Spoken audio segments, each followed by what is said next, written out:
Yes. What a night.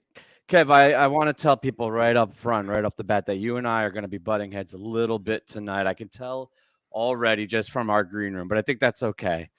That's okay. It is okay. It's It is. It's better fantastic. than okay. I think it's why people tune in is because we give our honest takes, and we do not agree often. I mean, sometimes we Right. do, but occasionally we don't. And tonight, I feel like it's one of those nights.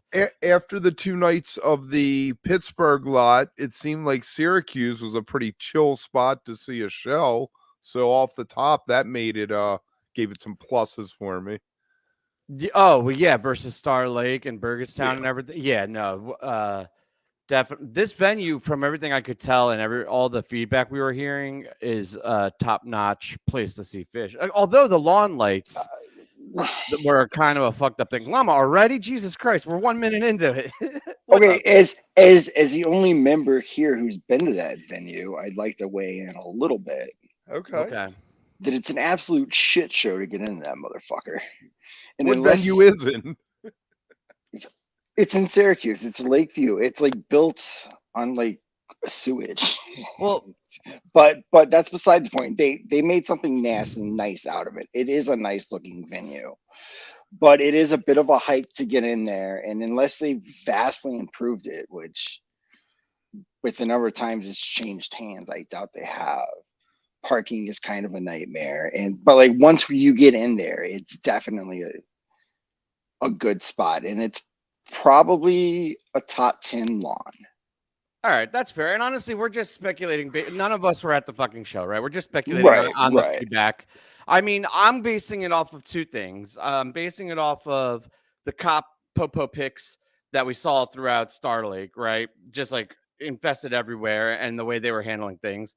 And this was a mix of Dead and Co. and then some reports of the traffic and the way it was. But that's not what we're here to talk about. Well, it is, but we're mostly here to talk about this show and this music. I thought, and I'm going to just say right off the top, and mostly it's the second set, but I thought this was the show of tour so far.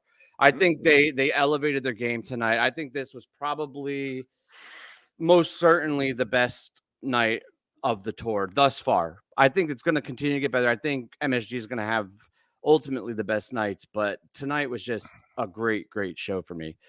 You were giving me a look when I said that before. Do you not agree, Kev? Yeah, well, let's take a look at the set list. All right, let's get into it. We'll see how it breaks out. I feel all right. Happy birthday. Yay, Fishman's dressmaker got a happy birthday. What's up, brother Wook? Oh, what's up, bro? Yeah. So it was cool though, because he had the dope call out, right? Like the Simpsons tag, bringing it to the secret language, and those dresses, the muumuus or whatever, look sweet this year, man. They look great. I'm glad he got a call out, and I'm glad they got the Syracuse native call out. Right. But it is a little weird being on the set list because it was really just like an embellishment. But it was acapella. You should have put a star and put acapella. Okay. All right, so I feel like Free. You open with Free, and I'm just gonna say I feel like it's wasted as an opener of a show. Okay, but you could say that about a lot of songs that open this show. I thought it set the tone for the first set, and whether that's a tone you love or don't love, I think is up for your opinion and discussion. But the tone, the Free has a very specific type of jam and tone to it, and that tone carried through into Steam. It carried through into Faulty Plan. It really came through in Theme and in the Kill Devil Fall. So I feel like for what this set was, it was the appropriate way to start that set. Now, if you say I don't really dig that kind of jam, or especially that early on, then that's fine. But I think it was appropriate for the set that ended up coming out of it, in my opinion. I think it's wasted there. It's fair. What about Steam? Steam's also, you could argue, is wasted because you only got an 8 minutes out of it. I think Steam is its best when it's dragged out a little, taken for a walk. I figured I feel like that they needed to pop the spark plugs back out, re-gap them, put them in, and it took them until I thought honestly you were going to say about this first set what you were saying about last night's first set. Well, I would have, except that they got there with the Kill Devil Falls Jam, and I know it's the last song of the set, but it was a nice steady increase of momentum through the night, and it had little highlights. I thought the McGrupp, I mean the vocals thing was weird. Did you right? What the we were literally, was it last night we were saying how thank God Trey's not doing that anymore?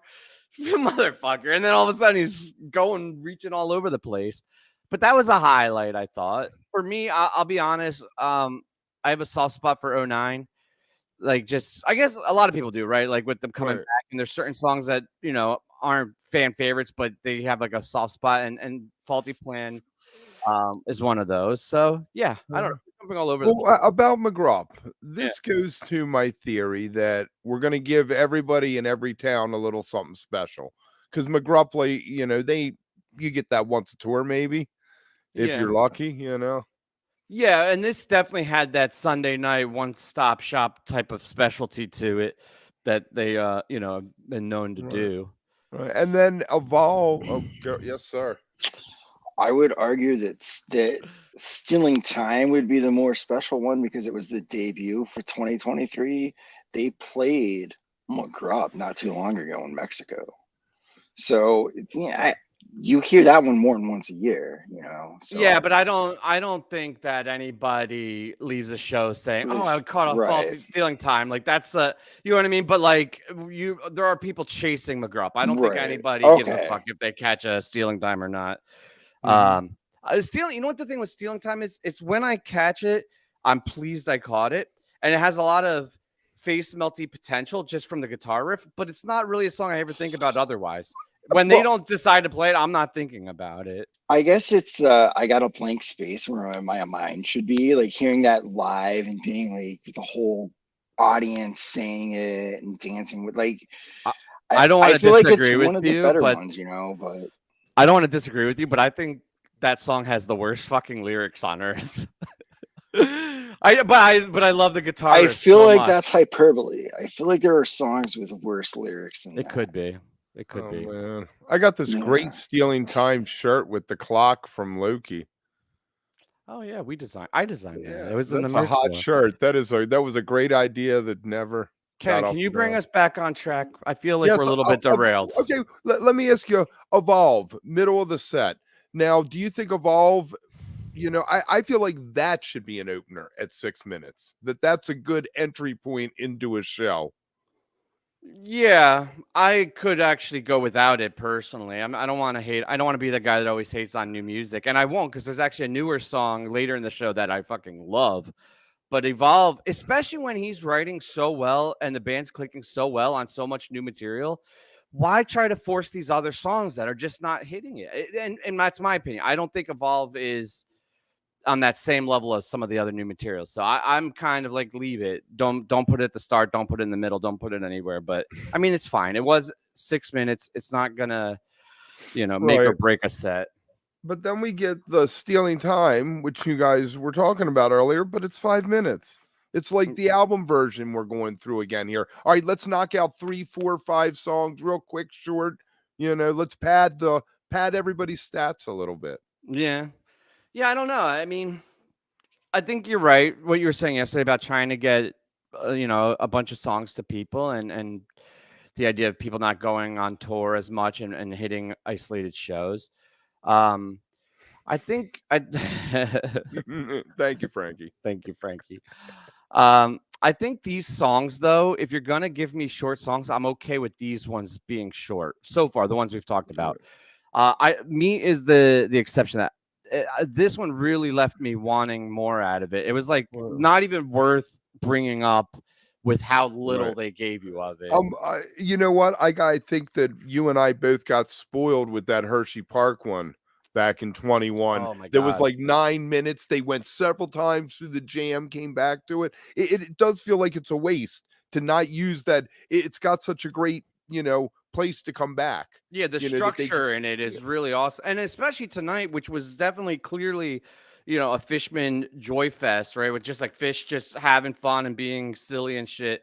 Like that's a song where he gets to really show off and be crazy and quirky. And yeah, I think the Hershey one, he brought it back like half a dozen times or more. Each time more flamboyant and crazy than the one before. And then tonight it was just kind of like meh. It was meh, not meat. They didn't get to eat in the meat. It was just meh. Right. Yeah, But exactly. going in to walk away, another short one, but see, this one is okay short. It was ripping, it was raging, had big And it's energy. a PHiSH tune. It's Yeah. 2 nights in a row we got PHiSH covers. 3, right? Maybe that's a thing. Which one was the first night of Star Lake? Wasn't that I Always Wanted It This Way? And then But that's not a cover. I mean, I covered like Walk Away and Rock and Roll. Oh. I thought you were just saying PHiSH. No, I would like to see. So I'm hoping for. Doesn't he sing "Drowned"?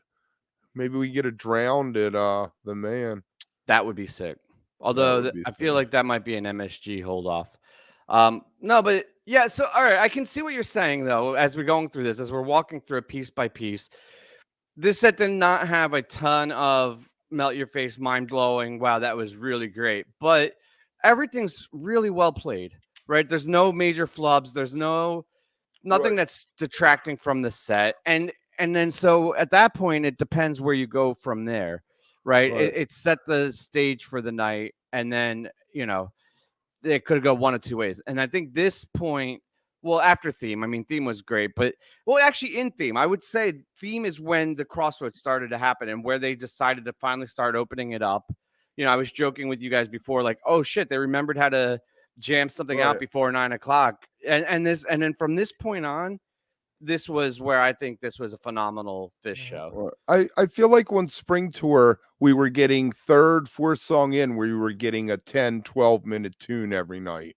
Yeah. And then they've kind of thrown that. And I feel like the rest of the tour, we're probably going to see a huge one to close every set. And we're going to have packed songs before that, nothing over 10 minutes. But then this Kill Devil Falls was just fantastic. I mean, I might like the Kill Devil Falls better than what we got in the second set with the 2 huge jams. Oh, wow. Really?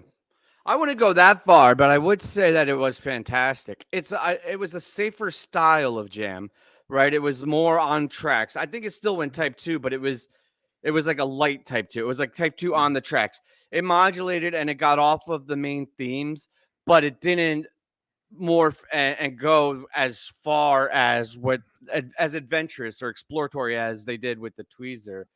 I think that also, I think that's an underrated jam vehicle.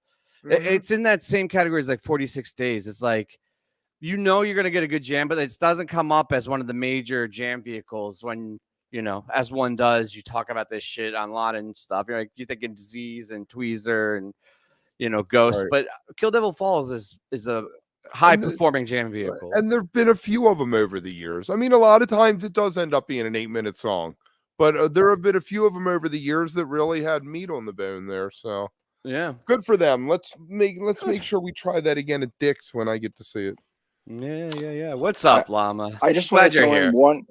I just want to throw in one interesting tidbit because it had happened before in tour with I can't remember the debut. They had flopped the songs around before that they had done on the previous night. They did it with Kill Devil Falls and Theme from the Bottom as well from Alpharetta. Alpharetta, they played Kill Devil Falls first in the Theme from the Bottom. And then when they flopped them around, you got a better version the second time they played it. Is that going to be a theme coming up throughout tour? When something didn't work one way, they'll just flip it and try it another. Oh, well, I think it was, but now all bets are out the window with MSG coming up. I feel like you got to look at this tour as, two different halves. You have Up Through the Man, and then you have MSG. I think once we're in MSG, it's going to be a whole different story. I was thinking about this today. Tonight was the 10th show, right? Yeah. And there's 7 MSG and there's 2 man. So I think tonight was the delineation.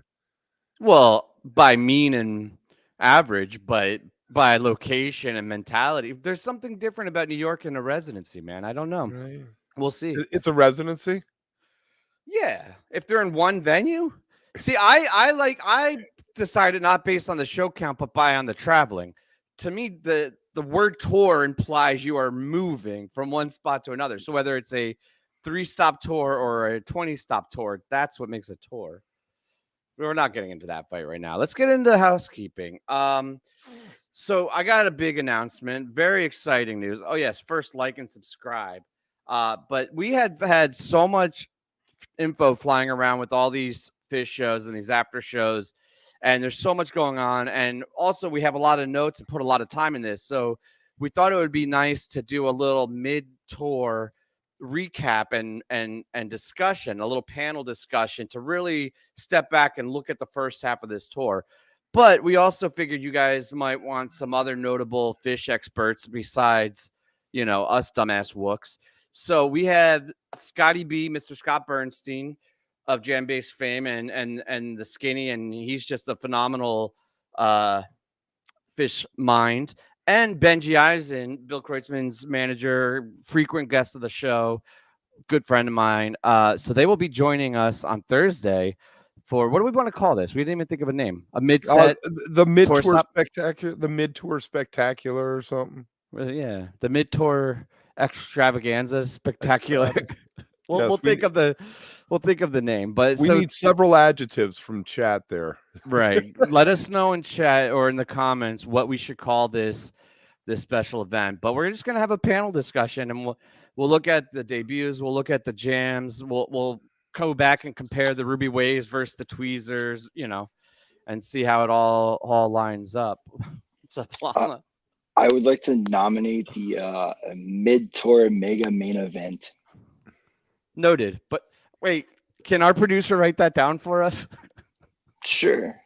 I'll talk to him and get back to you. Excellent. Thank you. Send it out as a memo, please. Yeah, that was it, right? And then otherwise just keep coming back 15 minutes Taper's after. Choice on August 3rd. God damn. I'm sorry, Kev. You're right. Mr. T and Sir Lama will be doing Taper's Choice interview on August 3rd. Right. So and that's in 2 weeks. If you haven't, make sure you head over to wookplus.com. Llama has fired up the blog again. There's every day we're dropping a jam of the day, different bands, Grateful Dead once a week, a PHiSH once a week. So head over and check that out too. Let us know what you think. Yeah. And thank you to the channel members. I think that's it. Let's get into the this second set, because this is the set. This is the set. All right, let's just get to the Suzy. Interesting stat Llama pointed out to us. I was going to take the credit, but I thought that'd be a dick move. This was the first Suzy to open a second set since 2003, which was almost to the day 20 years ago. It was 7/21, and it was the first Suzy into Tweezer since 93. Again, almost to the day 7/25. So 30 years. So this is not as common. You would have thought this, because they do the short, long thing pairing pretty damn frequently, but you would have thought this matchup would have come up more often, but apparently not.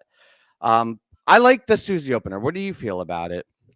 Perfect for me. Yeah, right? Perfect spot. I thought that it was good at MSG the night that she was actually there, and they opened the whole show with it too. Yeah. Yeah, I think it's a great way. It's an instant jolt of energy, and it's appropriately old. So right, it's perfect time to go hit the bathroom before they get into the meat of the set. If you need to go to the bathroom in the first song of the set, you are not doing it right. I'm sorry. You could plan a little bit better than that. All right. Do we want to talk about planning? Do we want to talk about this Tweezer? All right, let's talk about this Tweezer. Do you think the Tweezer is as crisp out the gate as it was, say, 10 years ago? No. I don't even think it's as crisp out the gate as it was like 2 years ago. I think it has a little slop, a little sizzle to it, but I don't mind it at all, because the individual voices still sound really nice. In particular, Mike on this. That new bass is phenomenal. Sounds so good. And driving. And yeah, you're right. It's a little sloppy, but it works because PHiSH comes in with the samples and they modulate, and instantly you're into this crazy headspace of a jam. Like flipping a switch. It's not a lot of songs that they can just do that, where they're just like, they're in Tweezer, then they're into the Type 2 jam, and they're out so early. That said, it did stay in a standard safe space for quite a bit. in the beginning the first of the 10 jam. minutes. Yeah, the first 10 minutes could have been interchanged with any other tweezer. Yeah, but there was nothing that was like, oh, they're not gonna make it, and like it kept me in it. It kept you, focused on it, but it wasn't unique or spectacular. But man, when they do the, goddamn llama. I just want to say, within the first 10 minutes, Fishman was going kind of ham on that sample with Trey's vocal, right? Remember?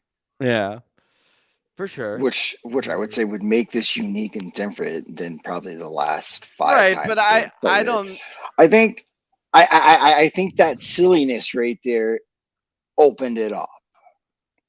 Well, yeah, that's what I was saying about the samples starting the jams. But I think once they got into the jam, because they had the samples and the modulation, they're into the jam. But then once they're in the jam, it was a very standard tweezer setup, right? It was a very standard groove. Not saying it's a bad. When I say standard, I'm not saying implying that it's bad. It's just very familiar, right? It's not exactly the same, but there's something very familiar with it. But oh, go ahead. There's a question, and I would say Tweezer Fest. I'm a Tweezer Fest guy. No, I would much rather have a long Tweezer. They do Tweezer Fest way too much. They should do Tweezer Fest once every 5 years at most. The fact that they do it every year, every other year, just completely, because well, whatever. It's personal preference. I would much rather have what we got tonight, or the MSG Tweezer, the Tahoe Tweezer. All right, so 10 minutes. All right. Last night at 10 minutes, let me say this. At about 10 minutes last night in the Everything's Right, it broke down, got quiet, remember, went to that sweet little space for a second, and then hit a second jam. This one, it took them to like 15 minutes, but we did finally get to a little breakdown part. Yes. Yeah, no, they did. But so, yeah, this is what I was going to say before Llama popped up, and he's going to do it again. I can just feel it, But before they got to the breakdown, I don't know if this is the proper like music theory terminology, but like my like layman drummer terms is PHiSH moves the rhythmic center of the jam, right? You have like a nice fat backbeat with this song. It's boom, bah, bah, and then he starts shifting. He shifts at an eighth of a note. He shifts at a quarter, and it gives you this off kilter thing. So even before it gets into the darker spacier breakdown, he disjoints it a little bit at a time. So that 5 minutes, maybe in your mind where you're like, oh, it's broken down. I thought there was a deconstruction that he did over those 5 minutes of shifting. He was being methodical about it. Yeah. He was shifting the rhythmic center of the jam while they modulated out of G into a different key at the same time. So it really kind of pulled it apart, put it into this darker space. And then that is when the true meat of the jam, when they start to rebuild it up. And then they, I don't want to like, you just listen to it. Like, I don't want to describe the entire thing, but this one moment is when Paige is laying these like really fat, drawn out synths and Trey's riffing over it, right? So it's like this nice duality to it. And then all of a sudden they get a little swingier and a little fatter and a little swingier. And then they break back into Tweezer, but it's a swung version with a little bit of, a little blues like swung to the riff. And then they bring the straight Tweezer back and they layer them over each other. So then it turns in this polyrhythmic jam where they have back and forth between straight rhythms, like really dead on the beat, and swung, like just slightly behind the beat over top each other. I might be overstating it, and I am a little bit tired, but I think that section of the polyrhythmic after the buildup, after the dark area, was some of the best PHiSH I've heard in years, like probably since like 2017 in my mind. Right. I think my favorite Paige and Trey conversations are when they're arguing, and I felt like that they were agreeing with each other tonight with a lot of this. Yeah, I mean, it's cool. Again, in my interpretation, you're right. I thought Paige and Trey were like romantic almost in the conversation. It sounded like a lovers. Jeff and John moment. Right. They were having like that, like those like lover, like do and passing it back and forth. But it was over a bed that Mike and PHiSH were just getting down on, and we're butting heads a little bit, but in a good way, right? Where they were driving and doing the polyrhythmic bed that Paige and Trey, right? It was almost like two separate things going on. So you still got that friction and that extra zest in the jam from the rhythm section, while Paige and Trey were being all sweet on each other over it, which was great. I don't know. And then, okay, so let's go into Oblivion, because in my mind, this is one big jam, right? Because they don't climax Tweezer. They don't finish it. Like they never do, but they save a phenomenal climax at the end of Oblivion. But let's go through Oblivion a little bit. What were your thoughts on this song? This is the third time it's been played. Where are you at with it? Yeah, they're running it into the ground there 3 times. My God. Keep it going, man. You might actually get Oblivion. You were all like, "Oh, I'm not gonna get Oblivion in the man." You might, man. I might. I would take, but I want the Pillar Jets. Give me the Pillar Jets. I like Oblivion. I think that it's, it gets away from a lot of what we got with Ghost in the Forest and Mercy and the Lonely Trip album. It's a different spirit, and they've already dug into it. They've obviously they spent some time with it at some point beforehand. As a band, I don't think that they could be that on with it. Oh, the Ocelot's back. What's up, Cat? Yeah, what's up, Cat? Well, I think having PHiSH play with the trio helped, right? Because he got it and they got the groove locked in. I think a lot of times that's what gives the new material the most needing of work, is when PHiSH and Trey aren't fully locked in on it. But yeah, I really love what they're doing with this song. And I think it was the longest.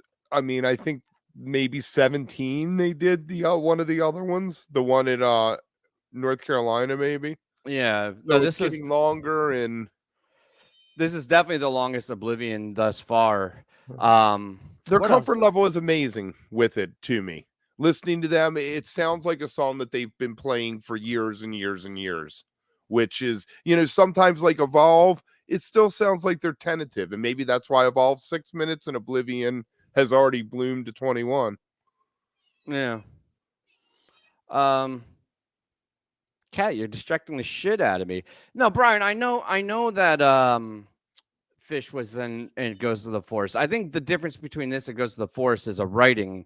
It's a stylistic thing. I think Goes to the Forest was emotionally driven, and I'm not even poo-pooing on it, right? Like, there's a lot of people that like what came out of Goes to the Forest, and I think it was a needed musical experiment for Trey, but this music doesn't seem to be in that same emotionally driven creative and I'm a lyrics guy, so I'm harping on the lyrics again. And if you guys haven't watched these shows for a few years, I'm not a fan of Trey without supervision doing a whole album of lyrics. Tom, we love you. We love you, Tom. He needed a partner there. But yeah, the Oblivion, this Tweezer Oblivion will probably go down as, a contender for top moment of the tour. I think so. I think we were talking about the top down or bottom up. This was a perfect example of a bottom up jam where they had a really nice structure to it, a really nice bed, and the riffing that Trey was doing was immaculate. It didn't feel like there was any misplaced notes. And then the last thing on it was the climax. When you have, what is this, 28 into 21, right? So that's like that's almost an hour. Like that's all. And then you have to deliver on the climax, and it has to make sense, and it has to feel natural. And for them to climax the way they did after all of that and feel like it was the true pinnacle of the jam, and that the sub climaxes earlier in the jam weren't surpassing it, I think is really what tied it all together and made it. If they didn't have that climax at the end of Oblivion, it would have pulled away from the rest of the jam. Right. All right. Holy shit. Then we end up with what Trey has been doing, throwing song. His Bug, Numberline, whatever the other night. Tonight it was Miss You, Wolfman's, Possum. If you want to talk about Miss You, go ahead, but I have more to say about the Wolfmans. All right, I don't want to talk about it. My thought with the Wolfmans, I saw everybody lighting up on Twitter saying, "Oh my God, this is inspired." It was that kind of sentiment. Oh, and I felt like it was Wolfmans because Trey didn't know what else to do. Yeah. I'm in between. I think you're right, selection wise, and I think the start of it wasn't great. It felt sluggish. It felt like he's like plodding through molasses and not in a great way, but eventually it settled on it, and the jam did feel a little bit fatter and nicer. The other thing too is I didn't realize how strained Trey's voice sounded until Wolfman's. Like the vocals in this track sounded like really strained, like he was having a hard time. And I don't know if maybe a singer in the chat or in the comments can let us know, like, if there something where you don't sing for an hour of jamming. Do you have to like re-warm up, right? Because like you warm up or whatever before you go out, you're singing, and then all of a sudden you're in like a 40-minute jam and you're not singing, and then you're singing again. I don't know if it seizes up. If you don't talk for an hour, you know how it is, and you don't drink anything for an hour and talk, Yeah, that morning meeting, you get on the call and you're just like, your voice didn't wake up yet. But then I'm also not going to completely shit on this though, because I do feel like once the jam opened up a little bit and they settled into that plotty, I don't know if plotty is the right word, but it was like a plodding fat jam with a little bit of swing to it, a little bit of, I liked it. It was entertaining. It wasn't, anywhere near as good as the earlier jams, but I thought it got back to where I wanted it to for the night. Right. And then Possum, man, I personally think that's the best way they could have ended the set. Maybe like a first tube would have worked really well there too, but high energy, big climax, classic closer. So who can complain? Yeah. All good. I'll take it. And Mike doesn't try to sing in another key. He sings where he's supposed to sing it. Oh, thank goodness. Thank goodness. All right, so you want to start the encore? Yeah, I was I heard from someone that Fishman really couldn't play the vacuum anymore, but apparently tonight he could play the vacuum. Is that a skill you lose? I mean, I think you literally just put a vacuum up. I mean, I've never tried it. We should try that. Maybe it fucks your grill up doing it for like years and years, You get big floppy loose lips. Right, yeah, I mean, I feel like that's a bit though. We got to get you an Electrovac or whatever they call it. Electrolux. Yeah, Electrolux, and see how difficult it is to actually do it. I liked all the callbacks, and the Q's native talk. I like all that banter and shit, and I like every time the vacuum comes out. It was fun and it was stupid and great. Yep. And I'm all about it. I thought that the next choice was inspired for being in the encore, not something you would expect at all. And it's only the second time ever it's in an encore, so it is in fact a pretty rare occurrence. Right. It's just it was a good launch pad for the inevitable Tweezer, the reprise that you knew was coming. Yeah.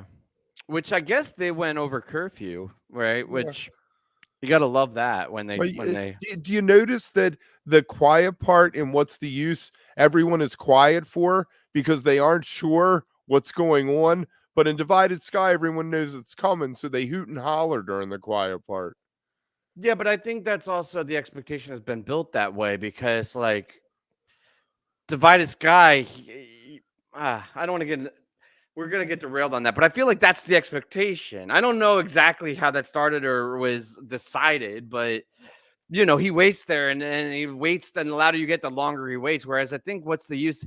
It's the same thing as when you go to, and not to be like music snobby, but like.